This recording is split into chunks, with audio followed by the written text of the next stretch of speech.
Welcome to ప్రజా television news బులెటిన్ల ముందుగా headlines. Anakapalli ఫార్మాలో ప్రమాదం.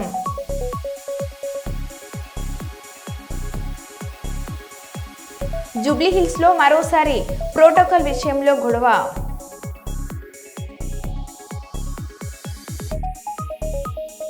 ప్రయాగ్రాజ్లోని త్రివేణి సంగమం వద్ద సైబీరియా నుంచి వచ్చిన వలస పక్షులు.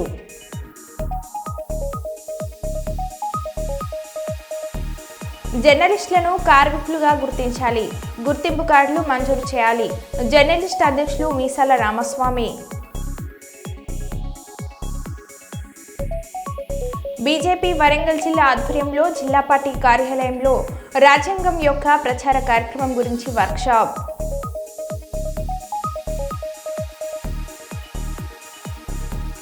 ఫిబ్రవరిలో జరిగే బడ్జెట్ సమావేశాల్లో ఆశాలకు ఫిక్స్డ్ వేతనం 18,000 రూపాయలు ఇవ్వాలని డిమాండ్. నూతన గ్రామ పంచాయతీ భవన నిర్మాణ పనులకు మరియు స్టోరేజ్ కమ్ ఆఫీస్ బిల్డింగ్ ప్రారంభోత్సవానికి ముఖ్య అతిథిగా హాజరైన మంత్రి సీతక్క.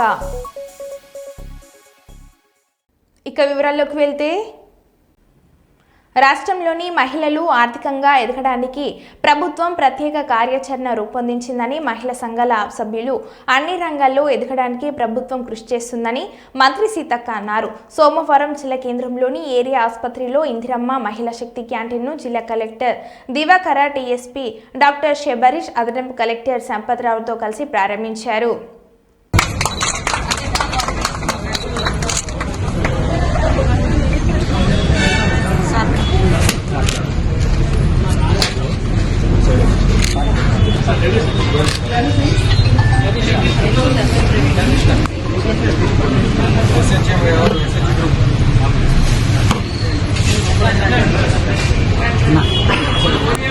ఇంకో కొబ్బరికాయ సార్.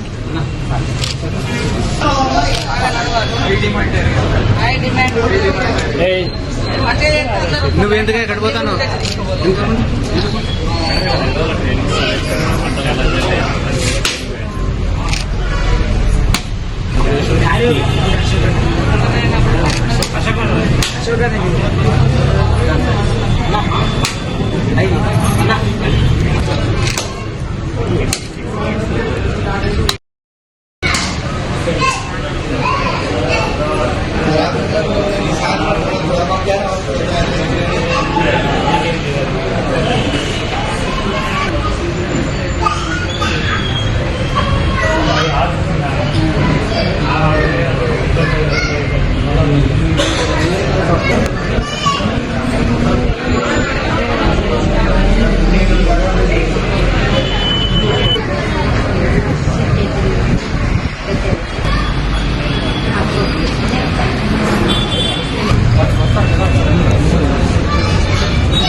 కొంచెం రావాలి అన్న. వాళ్ళ దగ్గర నుంచి తెప్పించారు, వాళ్ళు కూడా ఇంటర్ఫైర్ ఇవన్నీ పిండి వంటలు చేసేది మనం ఇచ్చాము. ఇంటర్ఫైర్ వాళ్ళ దగ్గర మా ములుగు జిల్లాలో ములుగు నియోజకవర్గంలో మరి మా మహిళా సంఘాల సభ్యురాళ్లకు హాస్పిటల్కి ఎదురుగా నేషనల్ హైవేకు ఆనుకొని ఇందిర మహిళా శక్తి క్యాంటీన్ ప్రారంభించడం జరిగింది. గత 2 రోజులుగా మా ములుగు నియోజకవర్గంలో వివిధ అభివృద్ధి కార్యక్రమాల్లో పాల్గొంటున్నాం. నిన్న మహబూబాద్ జిల్లాలో ఉన్నటువంటి పాకాల కొత్తగూడెం గంగారం మండలంలో ఆ ప్రాంత ప్రజలకు కూడా మరి మహబూబాద్ ఎస్పీ గారి ఆధ్వర్యంలో మెగా హెల్త్ క్యాంపు నిర్వహించి ప్రజలందరికీ కూడా మరి వివిధ రకాల టెస్టులు చేయించడం జరిగింది. అదేవిధంగా అంతకుముందు రోజు కూడా వివిధ అభివృద్ధి కార్యక్రమాలను పాకాల కొత్తగూడలో నిర్వహించి అక్కడ గ్రీవెన్స్ చేయడం జరిగింది. ఈ రోజు మరి ఒక కార్పొరేట్ కంపెనీలకు కొన్ని ప్రైవేటు వ్యక్తులకు వాళ్ళకు ఉండేటువంటి CSR ఫండ్స్ ను కూడా ములుగు నియోజకవర్గానికి కేటాయించాలని చెప్పడంతో దాదాపుగా 2.5 కోట్లతోటి ఒక 8 గ్రామాల వరకు కూడా దత్తత తీసుకున్నారు. ఆ గ్రామాలలో కూడా ఈరోజు గోవింద్రపేటలో కొన్ని సైకిళ్ల పంపిణీ, తర్వాత ఇంకా కొన్ని ఊర్లలో కమ్యూనిటీ హాల్స్, వాటర్ ట్యాంక్స్ అక్కడ పబ్లిక్ అడిగినటువంటివి కూడా ఇవ్వడం జరుగుతుంది. ముఖ్యంగా ములుగు ప్రజలందరికీ కూడా ఒక శుభవార్త ఏంటంటే మనం ఏళ్ల కొద్ది చూసినటువంటి బస్ స్టేషన్ నిర్మాణానికి కూడా మా పొన్నం ప్రభాకర్ గారు మరి కూడా ట్రైనింగ్స్ ఇచ్చి వాళ్ళకు ఉద్యోగాలు కల్పించడం కోసం కూడా అది కూడా చేయడం జరుగుతుంది. మొన్ననే మరి జాబ్ మేళ కూడా పెట్టడం జరిగింది. పెద్ద ఎత్తున నిరుద్యోగ యువత కూడా జాబ్ కు సెలక్షన్ అయినరు.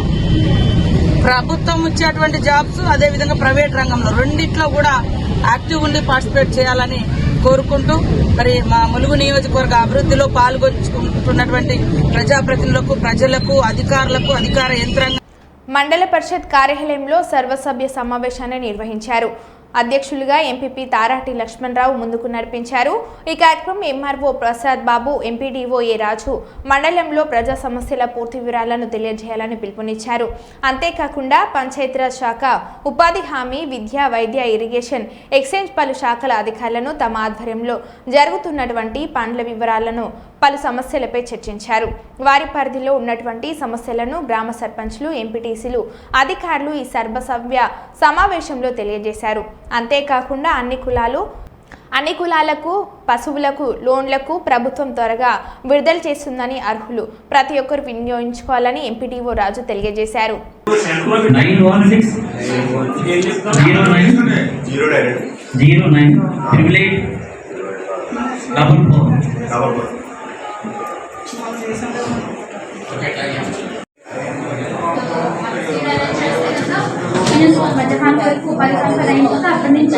టైం ఎంత అండి? ఉపాధి హామీ టైం ఎంత? ఎప్పటి నుంచి ఎప్పటి వరకు? అంటే ఓపెనింగ్ టైంలో ఫీల్డ్ అసిస్టెంట్ వెళ్ళి ఎండింగ్ టైంలో వెళ్ళిపోయి ఫోటో తీసుకుంటే సరిపోతుంది. ఫీల్డ్లో ఉండాలంటే వాళ్ళ కమిటీకి ఎవరు ఉన్నారు? టెక్నికల్ చూస్తున్నారు, చేసి వాళ్ళు ఏమన్నా చూస్తున్నారు. వీకెండ్ వచ్చి ఎలాగంటే వెళ్ళిపోయి వాళ్ళు బయట పడుతుంది, సొంత పనుల మీద తిరుగుతారు. ఇక్కడ మనుషుల పనులు చేసి 10 మంది అయితే 13 వరకు 13+10 23 అయినాయండి. భారతీయ జనతా పార్టీ వరంగల్ జిల్లా ఆధ్వర్యంలో జిల్లా పార్టీ కార్యాలయంలో రాజ్యాంగం యొక్క గౌరవ ప్రచార కార్యక్రమం గురించి వర్క్షాప్ నిర్వహించడం జరిగింది. ఈ వర్క్షాప్కు ముఖ్య అతిథిగా బీజేపీ రాష్ట్ర ప్రధాన కార్యదర్శి కాసం వెంకటేశ్వర్లు మాట్లాడుతూ ప్రధాని మోడీ 26/2015 నాడు రాజ్యాంగం ఆమోదం పొందిన రోజున రాజ్యాంగ దినోత్సవంను ప్రకటించారు. 26 నవంబర్ నాడు మనం ఈ రాజ్యాంగం మన ఆత్మగౌరవంలా జరుపుకుంటున్నాం. భారత రాజ్యాంగం ఆమోదం పొంది 75 సంవత్సరాలు పూర్తి చేసుకున్న సందర్భంగా ఎస్సీ, ఎస్టీ, బీసీ హాస్టల్లోని విద్యార్థులకు రాజ్యాంగం యొక్క గొప్పతనాన్ని వివరించాలని అన్నారు. రాజ్యాంగ దినోత్సవం సందర్భంగా ప్రధాని నరేంద్ర మోడీ రాజ్యాంగం వర్తమానానికి మరియు భవిష్యత్తుకు మార్గదర్శి. నేడు ప్రతి పౌరుడికి ఏకైక లక్ష్యం అభివృద్ధి చెందిన భారతదేశము నిర్మించడమే అని అన్నారు. ఈ సమావేశంలో వన్నల శ్రీరాములు, కొండేంటి శ్రీధర్, గంధి నవీన్, బంకం హరిశంకర్, జలగం రంజిత్ పాల్గొన్నారు. మోడీ గారి నాయకత్వంలో వెంటనే వాళ్ళ కుటుంబంతో మాట్లాడి వారిని ఎక్కడ అంత్యక్రియ చేయాలి, వారిని ఏ రకంగా గౌరవించాలి అనేటువంటి ఆలోచనతోటి సెంట్రల్ క్యాబినెట్ మీటింగ్ కూడా పెట్టేసి నిర్ణయం తీసుకొని ప్రభుత్వం అధికార లాంఛనాలతోటి వారి యొక్క సంస్థ అంటే చివరి కార్యక్రమాన్ని పూర్తి చేసింది. దాన్ని కూడా మన్మోహన్ సింగ్ గారిని స్మారక చిహ్నం ఎక్కడ పెడతారు, లేకపోతే అక్కడ పెడతారా, ఇక్కడ పెడతారా అనేటువంటి ఒక రాజకీయం చేసేటువంటి ప్రయత్నం చేసింది. కానీ భారతీయ జనతా పార్టీ మోడీ గారి నాయకత్వంలో చేస్తున్నటువంటి ప్రయత్నం చిత్తశుద్ధిని ప్రజలు గమనించింది కాబట్టి వాళ్ళు సఫలీకృతం కాలేకపోయారు. దీన్ని మనం ఒకసారి గమనించాలి. అయితే కాంగ్రెస్ పార్టీ ఎప్పుడైనా సరే ఆలోచన చేయండి, మనకి ఇక్కడి నుంచి ప్రాతినిధ్యం వచ్చినటువంటి మాజీ ప్రధాని పివి నరసింహారావు గురించి కనీసం ఆయన చనిపోయినప్పుడు సోనియా గాంధీ నాయకత్వంలో కాంగ్రెస్ పార్టీ నడుస్తూ ఉంది. డిఫాక్టో పిఎం అంటే దాదాపుగా మొత్తం కాంగ్రెస్ పార్టీ ముఖ్యాధిపత్యంలో ఆమె నడిపిస్తా ఉంది. కనీసం ఆయన పార్థివ దేహాన్ని సెంట్రల్ పార్టీ కార్యాలయానికి కూడా తీసుకుపోలే కాంగ్రెస్ పార్టీ. కేంద్ర కాంగ్రెస్ పార్టీ కార్యాలయంలో కూడా దర్శనానికి ప్రజల కోసం ఉంచారు. ఢిల్లీలో పార్థివ దేహాన్ని ఖననం చేయడానికి కూడా అనుమతించకుండా, ఏ మీటింగ్ పెట్టకుండా, వర్కింగ్ కమిటీ తీర్మానం చేయకుండా హైదరాబాద్ కు తరలించినటువంటి, కుటుంబంతో కూడా మాట్లాడకుండా తరలించినటువంటి విషయం మనకు తెలుసు. చివరికి ఎంత అవమానం అంటే ఆయన పార్థివ దేహం రాష్ట్రంలో సగం కాలం ముందుకి అందరు వెళ్ళిపోయింది. సగం కాలం ముందుకి అందరు వెళ్ళిపోతే మళ్ళీ మీడియా ద్వారా చూసి మళ్ళీ దాన్ని పోయేసి కొంతమంది దాన్ని పూర్తిగా కాలేటట్టు చేసి, ఇంతకంటే ఘోరంగా ఒక ప్రధానమంత్రిని అవమానించినటువంటి పార్టీ ఏది ఉండదు, ప్రపంచంలో కూడా ఉండదు అనుకుంటా. కాబట్టి అటువంటి ప్రయత్నం చేసినటువంటిది మనం మర్చిపోకముందుకే ఇవాళ మన్మోహన్ సింగ్ అవమాన పరిస్థితి అనేటువంటి ఒక తెర మీదకి తీసుకొచ్చే ప్రయత్నం చేస్తుంది. అంతెందుకు ప్రణబ్ ముఖర్జీ రాష్ట్రపతి, వారి చనిపోతే కూడా కుమార్తె మన మీడియాకు చెప్పింది. అక్కడ కూడా వాళ్ళు చేసినటువంటి విషయం ఇది, CWC central working committee Congress meeting పెట్టలేదు. ఆయన కనీసం సంతాపం కూడా తెలపనటువంటి పరిస్థితి. అంటే ఈ రకంగా దేశంలో ఉన్నటువంటి మహానాయకులు ఆంధ్రప్రదేశ్ డిప్యూటీ సీఎంగా ఆ పదవికి వెన్న తెచ్చిన ఘనత నాయకుడు జనసేన పార్టీ అధినేత పవన్ కళ్యాణ్ కు దక్కుతుందని డాక్టర్ బిఆర్ అంబేద్కర్ కోనసీమ జిల్లా అలమూరు మండల జనసేన పార్టీ నాయకుడు చింతలూరు సాగునీటి సంఘం అధ్యక్షులు గారపాటి శ్రీనివాస్ చౌదరి అన్నారు. ఆలమూరులో సోమవారం ఆయన మాట్లాడుతూ ఉమ్మడి కూటమి ప్రభుత్వంలో ఒకరే సీఎం, ఒకరే డిప్యూటీ సీఎం ఉంటారని ఉమ్మడి కూటమి నాయకులు గుర్తుపెట్టుకోవాలని అన్నారు. తెలుగుదేశం నాయకులు వైసీపీ వారి మాయ మాటల్లో పడకుండా జనసేన బీజేపీతో మరింత ఐక్యమత్యంగా ముందుకు సాగాలని కోరుకుంటూ ఉమ్మడి కూటమి ప్రభుత్వంలో డిప్యూటీ సీఎంగా పవన్ కళ్యాణ్ వారు ప్రజాసేవలో నీతి నిజాయితీగా ముందుకు సాగుతున్నారని, ఎప్పుడు ఎక్కడ అవినీతికి పాల్పడని గొప్ప నాయకుడు ఒక పవన్ కళ్యాణ్ మాత్రమే అని చెప్పారు. ప్రభుత్వం అనుకున్న ప్రకారం ఎన్డీఏలో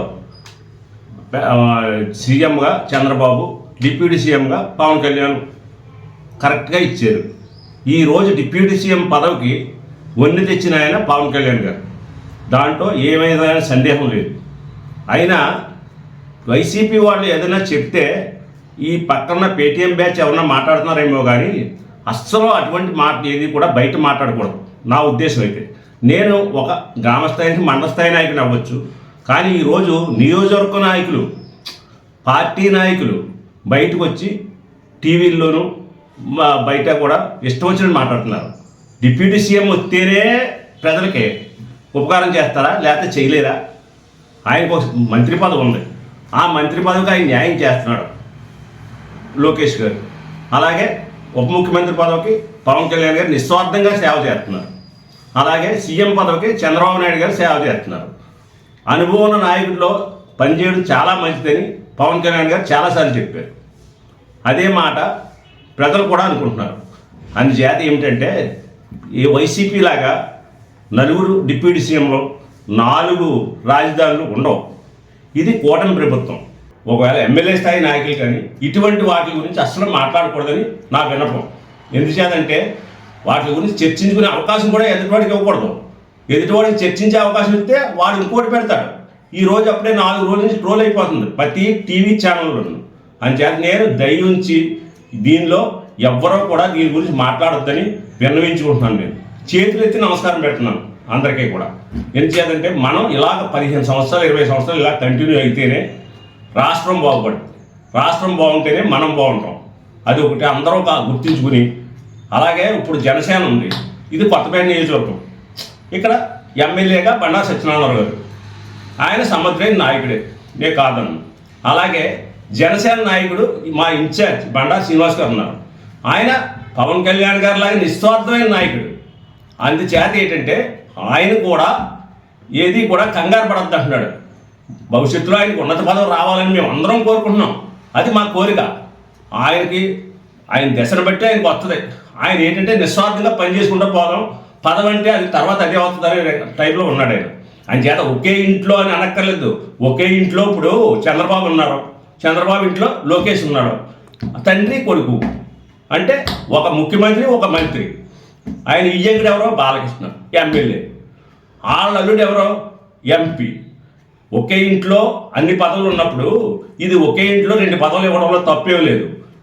బండారు శ్రీనివాస్ గారికి ఇప్పుడు నా అభిప్రాయం ఏంటంటే ఎమ్మెల్సీ ఇచ్చి మినిస్టర్ పదవి ఇవ్వాలంటాను నేను, నా కోరిక అది. సీఎం అని వాళ్ళు ఒకరు ఉంటారు, పై మోడీ ఒకటే ప్రధానమంత్రి, ఇది అమిత్ షా ఒకటే మినిస్టర్. వీళ్ళందరూ కూడా ఒకటే కూటమిలో ఉన్న నాయకులు. అందుచేత మీరు ఎవరిని కూడా కించపరచవద్దు. ఒకవేళ ఇంకోటి డిప్యూటీ సీఎం పదవి ఇచ్చేసినంతలో ఈయన స్థాయి తగ్గిపోతే ఆయన స్థాయి పెరిగిపోతే అనుకోవడం తప్పు. ఎవరికి ఉండే స్థాయి వాళ్ళకు ఉంటుంది. నేను ఈవేళ క్లియర్ కట్గా చెప్తున్నాను. అందుచేత మేము ఈరోజు జనసేన నాయకత్వంలో, అంటే మేము ఆ పైన పవన్ కళ్యాణ్ గారు, కింద బండారు శ్రీనివాస్ గారు, అక్కడ పైన ఉన్న నాయకత్వం ఇక్కడ కింద ఉన్న నాయకత్వంలో పనిచేస్తున్నాం. అంటే మేము ఏనాడో పుణ్యం చేసుకున్నాం. అందుచేత ఏంటంటే మాకు ఇది చాలు. అందుచేత ఇంతకన్నా మాకు ఎక్కువ పదవులు ఇచ్చేస్తారు అనుకోవటమే కాదు, మా బండారు శ్రీనివాస్ గారికి పదవి రావాలని మేము అంతా కోరుకుంటున్నాం. ఆయన దేవుడు దేవాలని పదవి ఇచ్చేస్తే అంతకన్నా మాకు ఇంకేం అక్కర్లేదు. నేను క్లియర్గా చెప్తున్నాను. అందుచేత దయ ఉంచి ఎవరో కూడా ఈ రోజు నుంచి ట్రోలింగ్ చేయకుండా ఉంటారు. డిప్యూటీ సీఎం అనే పదవి మీరు ఆ పదాన్నే తీసేయండి. ఎంచేతంటే ఒక ముఖ్యమంత్రి ఉంటాడు, ఒక ఉప ముఖ్యమంత్రి ఉంటాడు.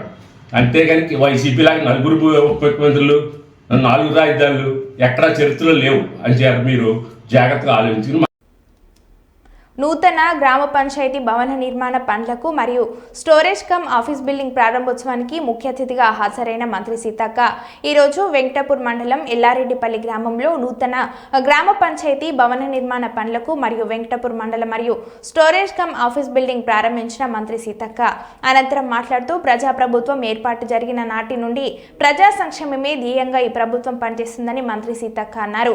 గత ప్రభుత్వం నిర్వాకం కారణంగా రాష్ట్రం మొత్తం ఆర్థిక వ్యవస్థ కుప్పకూలిందని, ప్రజా ప్రభుత్వం అందిస్తున్న సంక్షేమ పథకాలను ప్రతి ఒక్కరికి అందిస్తానని, రేపటి నుండి ప్రతి గ్రామాల్లో గ్రామ సభలు నిర్వహిస్తామని, అర్హులైన ప్రతి ఒక్కరూ దరఖాస్తులు చేసుకోవాలని, సంక్షేమ పథకాలు నిరంతరం ప్రజలకు అందించాలని దృఢ సంకల్పంతో పనిచేస్తున్న ప్రభుత్వం అని సీతక్క అన్నారు.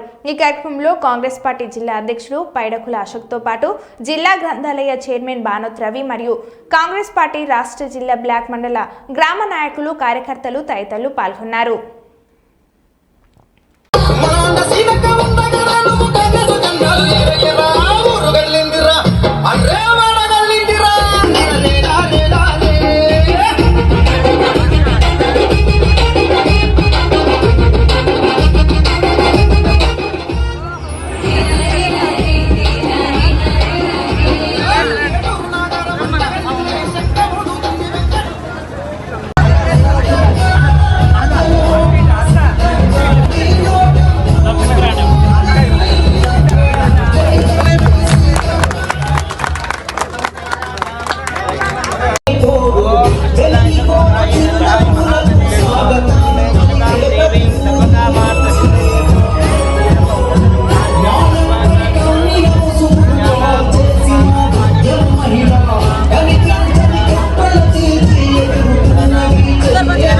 తప్పకుండా మహిళలు అడిగారు కాబట్టి ఇస్తాము. రేపటి నుంచి గ్రామ సభలు కూడా అవుతా ఉన్నాయి. సభలకు వెళ్ళండి. తప్పకుండా మీకు ఏం రాలేదో రేషన్ కార్డా, ఇల్లా ఏది ఉన్నదో అందులో వచ్చే దాంట్లో ఎక్కించుకోండి. ఒకవేళ అందులో పేరు రాకుండా మళ్ళీ మీరు పేరు ఇవ్వండి, లేకుంటే మన లీడర్ల ద్వారానైనా లేకుంటే ఊర్ల కార్యదర్శి ద్వారానైనా పంపించండి. మేము ఖచ్చితంగా అందరికి వచ్చేటట్టుగా చేస్తాం.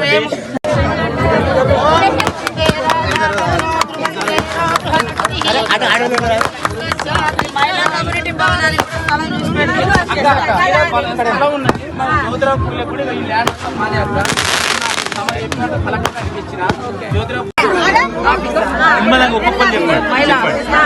చెప్పండి.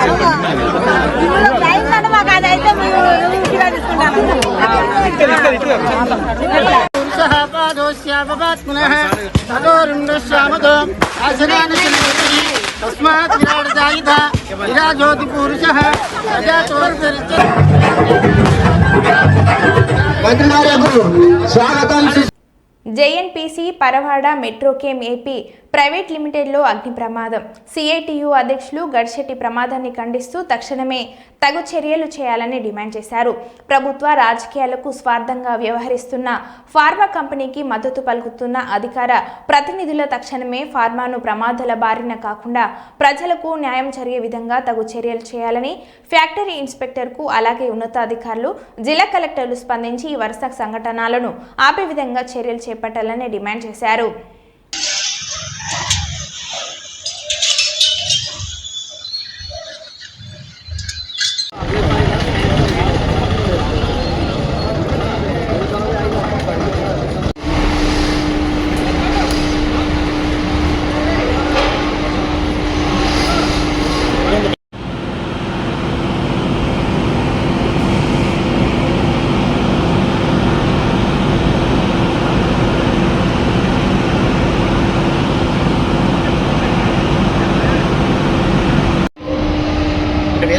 వేస్ట్ ఉంటుంది. ఎప్పుడైనా ప్రొడక్ట్ ఇచ్చింది వేస్ట్ సంబంధించిన ప్లాంట్కి సంబంధించి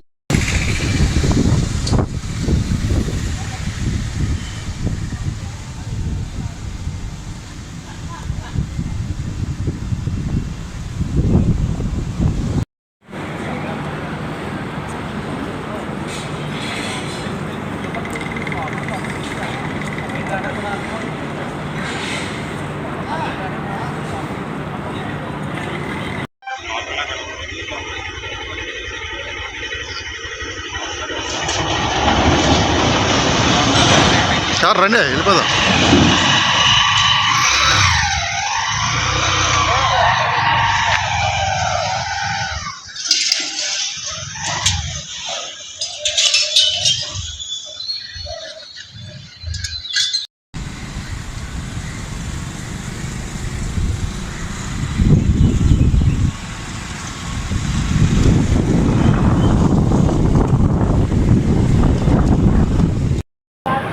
అనకాపల్లి జిల్లాలో ఫార్మా పరిశ్రమల్లో నిత్యం ప్రమాదాలు చోటు చేసుకున్నాయి. ఈరోజు ఇప్పుడే మెట్రోచెమ్ అనేటువంటి ఫార్మా పరిశ్రమలో భారీ ఎత్తున మంటలు ఎగిసిపడుతున్నాయి. ఇప్పుడే ప్రమాదం చోటు చేసుకుంది. ఈటీపీ ట్యాంకులో జరిగినటువంటి ఈ ప్రమాదంలో పెద్ద ఎత్తున మంటలు ఎగిసిపడుతున్నాయి. ఈటీపీ సాల్వెంట్స్ ట్యాంకులు ఏవైతే ఉన్నాయో ఈ ట్యాంకుల దగ్గర తెల్లవారి షిఫ్ట్ మారే సందర్భంలో భారీ ఎత్తున మంటలు ఎగిసిపడుతున్నాయి. నవంబర్ 2వ తేదీన కూడా ఒక రియాక్టర్ పేలి ఇదే పరిశ్రమలో పెద్ద ఎత్తున మంటలు ఎగిసిపడడంతో పాటు రియాక్టర్ మాన్యువల్ పేలడంతో కార్మికుల యొక్క ప్రాణాలు అరిచేతులు పెట్టుకొని పరుగులు తీశారు. మరోసారి ఈరోజు ఈ ప్రమాదం అనేటువంటి చోటు చేసుకుంది. భద్రతా ప్రమాణాల యొక్క వైఫల్యం, భద్రతా ప్రమాణాలు సక్రమంగా పాటించకపోవడం, భద్రతకి పెద్దపేట ఎక్కిపోవడం, కార్మికుల యొక్క రక్షణ, భద్రత, సంక్షేమాన్ని యాజమాన్యాలు గాలికి వదిలేయడం వల్ల ఈ రకమైనటువంటి ప్రమాదాలు చోటు చేసుకుంటున్నాయి. ఇన్స్పెక్టర్ ఫ్యాక్టరీ కానీ, పొల్యూషన్ కంట్రోల్ బోర్డు కానీ అధికార యంత్రాంగం సక్రమైనటువంటి పద్ధతుల్లో భద్రత ఆడిట్ నిర్వహించకపోవడమే ఇలాంటి ప్రమాదాలు చోటు చేసుకుంటున్నాయి. అందుకని ఇట్లాంటి పరిశ్రమల భద్రత ఆడిట్ నిర్వహించండి, క్రిమినల్ చర్యలు తీసుకోండి. ఆ రకమైనటువంటి చర్యలు తీసుకోకపోతే ఫార్మా పరిశ్రమలో కార్మికుల యొక్క భద్రతని పూర్తిగా గాలికి వదిలేయడం వల్ల కార్మికుల యొక్క జీవితాలు చెలగాటు వాడుతున్నారు. యాజమాన్యాలు లాభాలే పరమార్థంగా వ్యవహరిస్తున్నారు తప్ప కార్మికుల యొక్క రక్షణ కోసం చర్యలు చేపట్టడం లేదు. అందుకని ఈరోజు జరిగినటువంటి ఈ మెట్రోచెమ్ పరిశ్రమలో జరిగినటువంటి ప్రమాదాన్ని కానీ చూసినట్లయితే ఈటీపీ ట్యాంకులు ఏవైతే ఉన్నాయో దాని దగ్గర అక్కడే డ్రమ్స్ని దూరంగా పద్ధతి ప్రకారంగా సర్దవలసిన అవసరం ఉంది. ఒకవేళ ప్రమాదం జరిగితే దాన్ని వెంటనే అదుపు చేయడానికి కావాల్సినటువంటి అన్ని రకాల చర్యలు తీసుకోవడానికి అవకాశాన్ని ఏర్పాటు చేయాలి.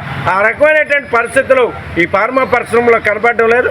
అందుకని ఈ పరిశ్రమ మీద సమగ్రమైన విచారణ చేసి చర్యలు తీసుకోవాలని pharma city staff and workers union CITU demand చేస్తా ఉంది. మంచిర్యాల జిల్లా మందమర్రి మున్సిపాలిటీ పరిధిలోని రహదారిపై వ్యాపారులు, రాజకీయ పార్టీల నాయకులు ఏర్పాటు చేసిన ఫ్లెక్సీలు రోడ్డుకు ప్రమాదకరంగా ఉన్నాయని బీఆర్ఎస్ పార్టీ ఆధ్వర్యంలో మున్సిపల్ కమిషనర్ వినతి పత్రం అందించారు.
కేసీఆర్